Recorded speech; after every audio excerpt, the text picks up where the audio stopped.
Hello everybody and welcome back to the Lenny the Landcruiser. He has been named.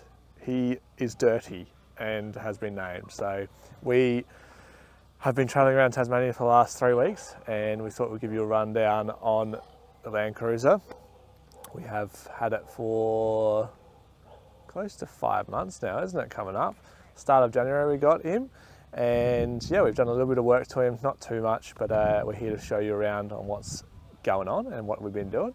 So yeah, why don't we start off with the outside of the car. If we come around this way, we are at the front of the Landcruiser.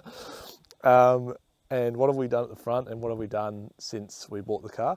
So I don't know if you remember, we had a light bar hanging off the top here. I have taken the light bar off because I do want more ventilation going through into the engine bay, into the radiator. It's probably not necessary, but I kind of like that extra. As much airflow as you can get is what you need. We also had a winch under here which has been taken off, and if you have a look under here, there was this massive steel plate that sat here with the Chinese winch, so we've actually taken that one off as well. Took a few bolts and reciprosaw rusted bolts that we had to get off, but that saves a lot of weight and it was just a cheap Chinese winch, so like it was only going to be, I think, 2,000, I can't remember what pound it was, but it was only going to be a small one. It wouldn't even pull the car out, so there was no real point in doing that. But yes, kept the spotlights in, still got the dual battery setup we had before. That will be getting updated. I will talk a bit about that later. But yeah, that's pretty much the whole front, what we've done. Oh, we took a little antenna off as well, a little aerial thing we took off. And yeah, and then tow mirrors still on, everything there. And yeah, that's pretty much what we've done to the front. So now we've got the Bush Company awning. So this is the Bush Company 270 XT awning on the left hand side. This thing came off the Prado as well and is fantastic. I love this. It is probably the easiest tent, or sorry, awning to set up. One of the easiest I've ever seen, and it is sturdy as anything. So basically, obviously unzip,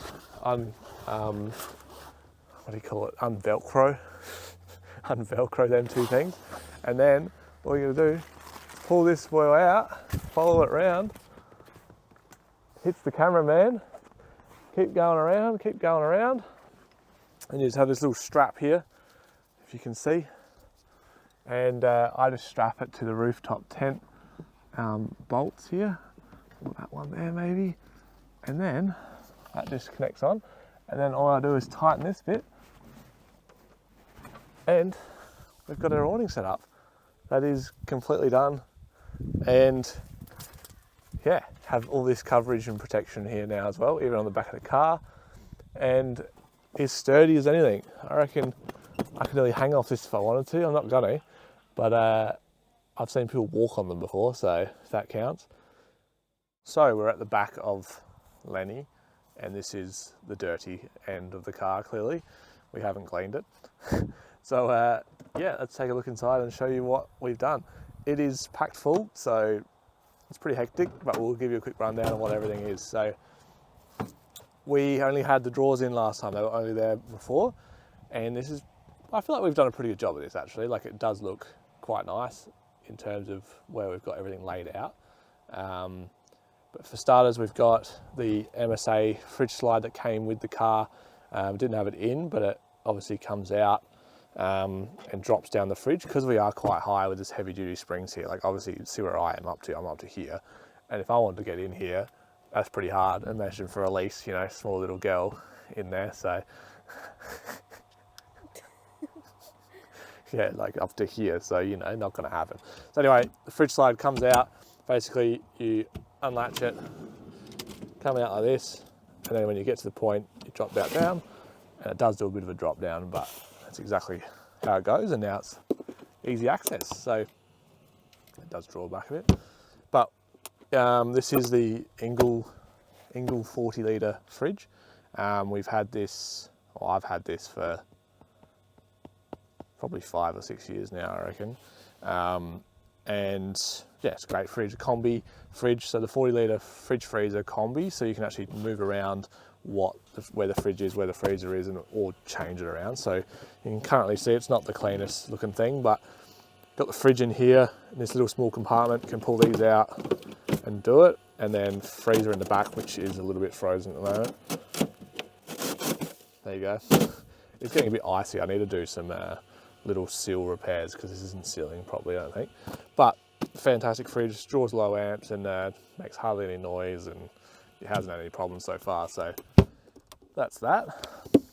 At the front here, we've got this little utensils pouch. You might have seen them. There's quite a few you can actually buy now, but back when I left into Prado, Mum came up with a good idea, and I came up with a good idea with this. So literally hooks on. Mum sewed it all together and put some Velcro, hooks on, then gives us all little pouches to access our common utensils quickly, because, well, these are the stuff that you always want to have to grab, and you don't want to have to go through your drawers and pull it out, in, out.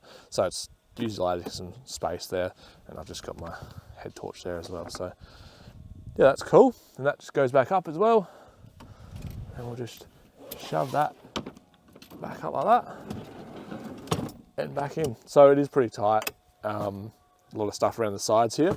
The only thing with the fridge slides, which is kind of being good and bad, a bit of a pain, is because I have some stuff just floating around, it does fall in the way of the fridge. Once you pull the fridge out, sometimes it does get caught or fall behind the fridge, so then you have to grab it out and then move it around. But we'll sort that out when we get to it. What we've got in here so far, so this is basically a quick rundown. I'll grab the camera, and right here we've got a camping table, we've got a chair, we've got another chair here. There's the drone bag, not the drone bag, the tripod bag. We've got some food in this container right here, which you can pull out, and we've just got, you know, food storage through that. Stage fright, Elise. She can't do it. I can't open it. Why is it stuck? It's actually stuck. Alright. She got it. Yeah, we've got like just all there. pantry stuff, like noodles, rice crackers, milk, usually bars, noodles, more noodles, oats, wraps. Mainly kind of just all their big bulky items, that snacky items that can go together pretty easy. And then behind that, we've got the compressor sitting there. Just got some stuff on top. That's a jump starter. And then we've got this solar panel actually attached to the chair behind, because you don't always need to use that. And then under that, there's just a few like spare stuff. Like I've got my electric kit there, and like multimeter, and then some like just some water stuff and whatnot for the water bladder, which I'll show you. And then we also just bought a thermos the other day because we went to Mariah Island and needed some hot water with us, so we've got that now. Another thing to work out where to put. But also got the gas cooker under there as well. Got some water, just pretty simple stuff. Down the right hand side here, we've got some tablets, some just electronic stuff. Got my tools in the back there. Yeah, you can kind of just see tools in the back there. And that, and then we've actually also got the Ingle plug there, which plugs into the fridge, which goes to the second battery. And then we've got this little inverter we actually bought, as it's probably hooked in there, bought the other day. So didn't have like any way of charging gear really, so I thought I'll go have a look around. You can actually buy this, it's called the June full drive power inverter. It's a 150 watt inverter. And basically, obviously it's like any inverter, you know, it goes 12 volt to 240 volt, only a small amount of amps. So perfect for just, you know, we had a USB-C plug in here, charging cameras, phones, just small equipment that allowed us to do it. Also got a USB plug on there as well, so you can use both, which is fantastic. Have got the wings down here as well. So the wings of the side of the drawers, there is lots of stuff kind of hanging in there. You can't really see it at the moment, but it's just all your spare parts, spare tools, some like washing line stuff, hockey straps. I think my jack is in there as well, and just stuff you don't going to use regularly, so you can just tuck away and keep it out of sight. Obviously paper towel and stuff down there as well. But yeah, the drawers, so get to the drawer. Our left drawer here, we have stacked it pretty full. We've just got our dishwashing container in here with some food in here for tonight. Little first aid kit on the side there. Then we've just got dishwashing liquid, hand wash, sunscreen, a light. Then got all our pots and pans and jars and containers and your normal kind of pantry items in there. And then behind that, you can't really see, but it's just an extra bit of tools again. Got the water bladder, filter, and yeah, just a tyre puncture kit, some tools and different things. Yeah, so pretty generic stuff. This one doesn't get used that much, obviously, except for all the cooking stuff.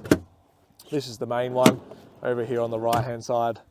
So this is pretty hectic at the moment. It's a bit at the back there, and we'll start with the back. So we've got just Tupperware containers in there, all their leftover food. Got some measuring cups, some plastic reusable containers, which are really handy, and just some bags and different things. Got a little container down here, which is just holding our fruit at the moment, and I want to eat this pear so badly because it's pretty much ready. It looks great. Another cup. Just got some more, what's it called? Rice and pasta, panko breadcrumbs, just to a container so it doesn't fall everywhere and go everywhere. Saves us some cleanup later. Then there's got another one of them canvas bags in the center here, just with all our sauces, barbecue sauce, tomato sauce, dressing, some jams we found on the road, which is pretty cool. And yeah, just peanut butter, honey, different things. At the front here, just got another little container here, which is all our spices and stuff. And then some tea towels, utensils, which is really good. I love this thing. It's been great so far. And then of course just tea bags, and who doesn't mind a cup of tea here and there. Pan goes just in there. It slides in there at the moment. As the soy sauce collects the top, what we got there anyway. Yeah, so that's pretty much the back of the car. We haven't done a whole lot, obviously, but I've just kind of put everything in as much as in containers as I can, because I know how much stuff can go over it, and it still is going everywhere. But yeah, it's kind of hard. Like, you kind of don't know what you're going to do until you've done the camping. So there's probably a few things I'll change now. Like, I reckon I'd have to kind of work out something to put down the side there that makes it a bit easier, because stuff does go everywhere. So, and it'd be nice to be able to use the space at the top somehow. I need to think of like I don't know, like something, straps connecting from side to side or something, so I can put toilet rollers. I don't know, something on the top there would be be pretty cool, but I don't know, we'll see what happens there. But yeah, if we come around this side, I'll just move the ladder. We've got the back of the car here. It's a bit chaotic at the moment, so yeah, that is not supposed to be there really, but it's all right. We've got my bag on top here, got some shoes, got the water bladder. So I might have showed you this originally, but it's just a 60 litre water bladder. So basically a water bladder is, as it sounds, it sits there and then you can fill it with water and then use that water whenever you please. And this is just a manual gravity fed at the moment because I don't have any pumps or anything like that, which is fine. But that sits in there, couple backpacks, and then we've got this crate underneath here, which obviously is all their clothes, different things, which we're not using all the time. We kind of, all your jackets and different things, the big ones. Got just pillows and different things, and then Elise's side as well. We can go have a look at that if you want to see how much stuff is everywhere. So yeah, just got another bag, some shoes down the bottom there in the footwell, some cleaning stuff, blanket, sleeping bag in there, which we're going to put all in the top of the tent in a minute. Yeah, and then the front, we haven't really changed anything in the front either, have we? No? A bit close? I just burped, so. And then obviously, yeah, front's pretty much the same. Haven't touched anything in there. But basically, what we need to do, what we have to do, we've had a few problems with starting the car. So we were at a few campsites, even on the first few days, and we were there for 2 days, and the second battery went flat basically off 2 days of camping, which is pretty crazy with just the fridge running. That is I've worked out that the dual battery is basically 2 starter batteries isolated off, so it's just basically trickle using the energy off of the second battery, which is not great. So eventually we're going to put in a lithium in the front probably, and then put a DC-DC to charge that, and then have power at the back constantly with a lithium battery.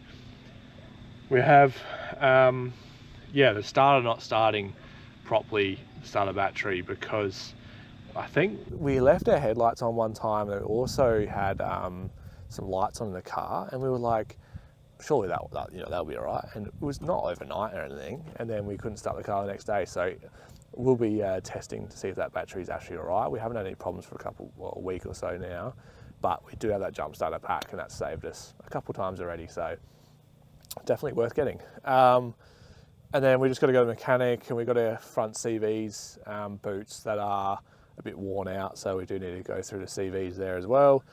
And we had a big service done. We got the diffs oils done. We did just normal service, and kind of told us everything that we need to do. So we need to do some lower ball joints and stuff, a few little maintenance things that will cost a bit of money, but will also, get us up to date with the car as well.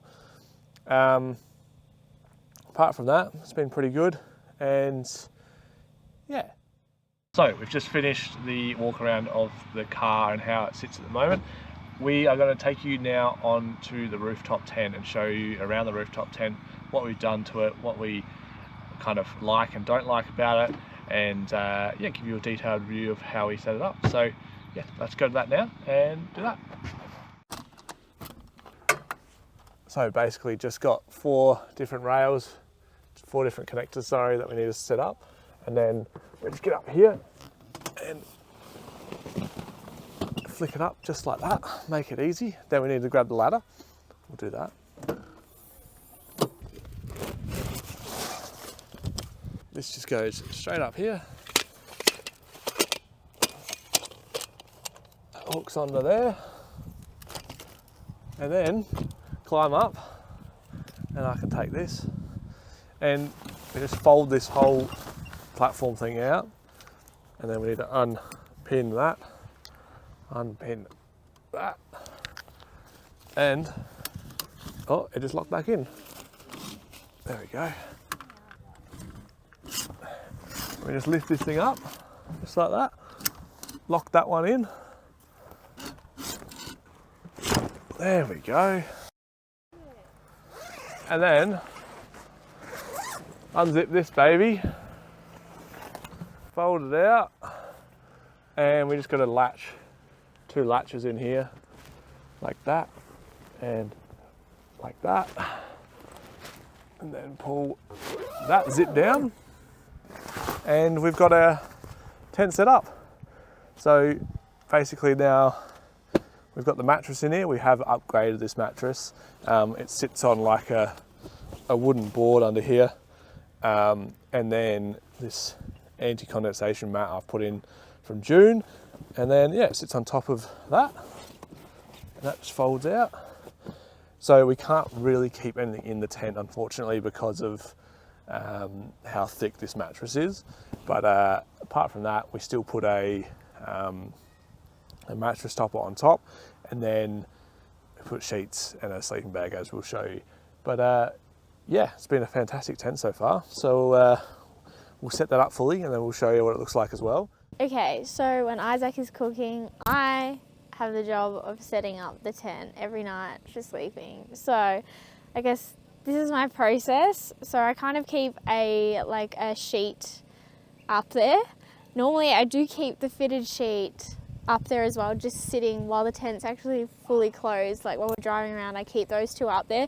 But I've since gotten like a little more lazy, or is it convenience? But I've actually folded up the fitted sheet in with the mattress topper. So I'll leave the the fitted sheet on top of the mattress topper and fold it up in here with it, so that when you go to put it on again, it's already on it, and you can just put down one corner, put down the next corner, and it's already all sorted. Okay, so that's just the first process, which I'll show you in a second.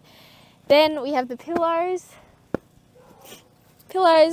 Got one of Isaac's, one for me, set them up, and then this is our sleeping bag, which I'm sure Isaac can talk more about, but it's the crash pad sleeping bag, and it's actually a double sleeping bag, so it has two thicknesses to it, and then it can actually, it's so good. Anyway, this is one of my favorite parts actually, because it comes in a single, and then you can unzip it one side and it goes into a double sleeping bag, so you can have two people inside the sleeping bag, and you can also unzip it on either side again, and you can have it as two separate sleeping bags if you wanted to, or as we did in Mariah Island, you can have it as like you're in it, but then you can have it on blanket on top, so you can have like so many different ways of doing it. It is very good. Anyway, back to Elise. But what we do is, for the rooftop tent, we actually open it fully, like unzip it all. We don't actually go inside of it. We actually put the 2 layers of it on top of us, and yeah, it's been super warm. Isaac runs hot, I run cold, so he's kind of like a little radiator, which is so amazing in winter, especially when you're camping in a rooftop tent. We don't get cold too often unless it is, I guess, negatives for sleeping. But yeah, it's been very good so far. So yeah, I'll show you how to, I guess, set it up. So we're in the tent now. This is the sheet that I was saying I normally leave in here. It's just like a top sheet. Isaac loves to sleep with a sheet and he hates it if we don't. So this is the mattress topper that we have to make it extra cushy. Throw that out there. Okay, so this is what I mean by I keep the fitted sheet actually on the mattress topper. So hopefully all I need to do is just grab one side, do the other side. Hopefully this works. Put the sheet on top, grab this side, over here like that, kind of pull this maybe a little bit.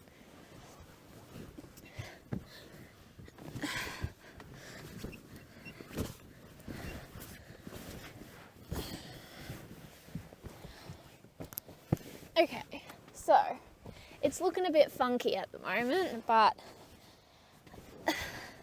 you might need to rearrange it a little bit, but that's the price I'm going to pay for ease, because if I didn't do it like this, I would have to put the mattress topper on and then the fitted sheet every time and do the same kind of movement again. I mean, it just depends. I mean, we set this up every night, so I've just tried to come up with ways to make it quicker, especially when I'm posting on Instagram and Isaac's cooking and trying to do a million things at once. So another way I like to do it is get in the covers and then flick it over like this, tuck it in, so Isaac's toesies aren't hanging out. He likes to remind me to do that. And then got the sheet on. And then Isaac will so nicely hand me over the sleeping bag. We just use I think it's called a hockey strap. We use this now to just literally roll the sleeping bag up and keep it in a size that's, I guess, small enough for the car. It takes a while to put back in the bag. It's quite a tough sleeping bag, so we're kind of just a bit lazy with that.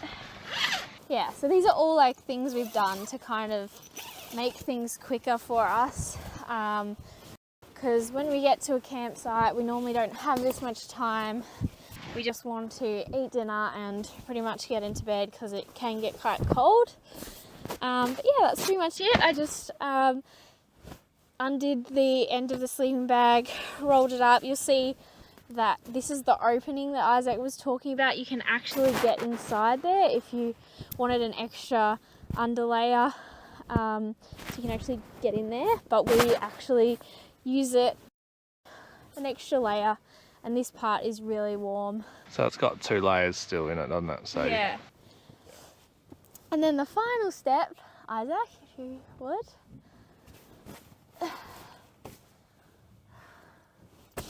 Whoa! Okay, well, the final step is these 2 pillows. And then, all done, ready for bed. So what's the comfort rating? I mean, it's as good as it's gonna get for a rooftop tent, I think. I'm just thankful that we went with the mattress upgrade because my back was very sore after that. And then... So quickly, the mattress that it comes with is like a two thingy mattress. I can't remember how it's pronounced, but it doesn't have the wood underneath, and it just comes like a hard bottom on the mattress and then a little soft top. So it's like maybe, I don't know, 20 centimeters, 200 mil, something like that. That it's like thick, and it's not very comfy. It's pretty hard. Like, yeah. So we thought if we're gonna do all of this every night, you know, it's worth it because we get that extra bit of comfort with the mattress. So, and also the mattress topper really helped. I think once we did that, I think we were getting a lot better sleep. Yeah, definitely. Yeah, it does take up a bit of storage in the car, but is helpful as a mosquito inside. But the only con of it all is you can't close a tent with it in it, so you do have to pack it up, set it up every single time. Yeah, we're not really we don't have too much things in the car that we're like, oh, there's nowhere to put this sleeping bag, there's nowhere to put this mattress topper. Like, it's fine. It's just we just have to try and work around the car. Yeah. Where to put it all and like it's not. I think it's helpful that it is a pretty easy setup for the tent itself. Because Yeah. if you were doing this in a normal tent every time, you'd get pretty sick of it pretty quickly. I think because set up the tent, set up your mattresses, set up the bed on top of your mattresses, basically. Whereas this just pops up, and then I have to just do this. Yeah. And you're already cooking up a storm downstairs, and yeah, we'll quickly run through while Elise is up here. But you've got 2 windows either side here. You can undo with the fly as well, and do that one. And then you've got one on the other side, and then this is like an aeration one, so air can get in, keep it air. And then obviously one at the main door here that does the same thing. Yeah, it's been pretty good. The only con is the condensation you do get underneath here. At least is on top of it, but you do get a bit of condensation build up after sleeping on it under there, so you do gotta be mindful, make sure you air it out pretty regularly. And obviously while you're sleeping in a tent, it's pretty common, if you leave all the windows shut and it's a cold night, you wake up in the morning, you're gonna have condensation all over everywhere. So either compromise of realizing that you don't really care, or you do. But if you're camping multiple days in the same spot and you're not going to move, who cares, because it will dry out during the day. But if it is raining and whatnot, or you have to leave straight away, you're going to have a wet tent when you have to close the tent. So we do leave the windows open quite a lot, and I like airflow anyway. At least it's a bit colder, but and if we do, we try and park the car in the sun in the mornings. If while we're having breakfast, it'll somewhat dry off. We try and do that. It doesn't always work, but we try our best to that. I wouldn't say there's any more cons really. I think the only thing we've had is there's a few squeaky bits and pieces, probably just dust getting in things, and it can be a bit squeaky during the night. Pockets? Oh, you have got the pockets at the top there, Elise is just saying, so you can put your phone and things up in here. This one actually has a USB LED light. I've never really used it, but you can put a portable charger on that USB, or if you have, electricity 12 volt in your tent, you can just plug that in and you have a light. So that's pretty cool. And then there's obviously a couple little ones down here as well. Not one down there, but yeah, we're pretty happy. It's definitely had its use, and the only other way I've seen people set them up, which would be interesting, would be instead of the mattress, you have the thin mattress, then you put a self-inflating mattress on top of that, and then you could deflate it every time and fit probably your bedding in the tent still. Yeah, true. So I don't know. I'd probably be tempted to go try that, but I have spent money on this mattress already, and it's like It's working. It's like we're happy with where it is at the moment. Yeah, we're not generally on the road for too long. This has probably been the longest I've been on the road. About 3 weeks. 3 weeks. And you've been on a lot longer, but and like for us two in here, like I could jump in here quickly. I'm pretty like at the end of it, and I'm 6 foot. So if you're more than 6 foot, you wouldn't be. Maybe 6'1", 6'2", you'd be alright, but not any more than that. In height wise, but I don't know. I find it comfy as well. It's doable. It is cozy. You're pretty close to each other. You're not. yeah. You know, if you were just friends or whatever, it'd be pretty tight. But yeah, I don't know. I find it's pretty good. It's served us well. Yeah. Yeah, definitely. Also ready for an actual bed though as well. So Yeah. we do find probably sleeping in the rooftop tent does make us want to go stay in accommodation a bit more as well. So yeah, I think the longest we've gone in the rooftop tent's maybe been 2 weeks or a week and a half, I think. So yeah, which like we could easily do it more. It's just like obviously showers and things you want to have, and yeah, and free camping, not free camping, and just yeah, depending on the weather as well and all different yeah. things. But yeah, no. Yeah, and I mean obviously the weather's going to be a huge downfall with a rooftop tent, but that's just a rooftop tent in general, isn't it? Yeah, and it does pretty well in rain. Like obviously it has that top fly here, and then it has like a bit underneath, so you can kind of see, you can't really see there, but has a gap in between. So there's a top fly and then this bit in the tent, so it can't get wet in here. No. But it's just condensation more than anything. Yeah. And yeah, but it's all set up and now I'm looking like I'm ready for bed, I reckon. What do you mean? I'm already asleep. Yeah, you're already in there. Yeah. That's our kind of rooftop tent review, and hopefully, yeah, if you have any questions, make sure you ask us, because we'll try and answer all the questions we got. The only thing I can't remember exactly what the price is, but I'll put the price on the screen. I think it's close to $3,000 these days, so it is still a pretty big price margin. And it weighs about 55 kilos, so it does sit on your roof about 55 kilos. But if you want to save money on accommodation, and to be honest, for how much you're paying and like how small it sits in the car, everything like that, and how easy it is to set up, I would probably do it again, because it saves you, a swag, and like a swag you set up every time, or you can't necessarily camp in certain spots, or like even if we're at if you're at a caravan park and they have unpowered gravel sites, you can't really stay in it. So it's like, and we've stayed on a lot of ovals and stuff that what if they're not allowed tent pegs and stuff, so or they want you to be self-contained. And you can set up during the day, like it's not hard if you want to come in here for a nap. We've done it a couple of times, not on this trip, but like previously, if you want to come in here and just, I don't know, sit back and relax for the rest of the afternoon, at least you got somewhere to go pretty quickly as well. So but yeah, all right, we'll catch you later. And this is the Drifta Wildlands 1.2 rooftop tent review.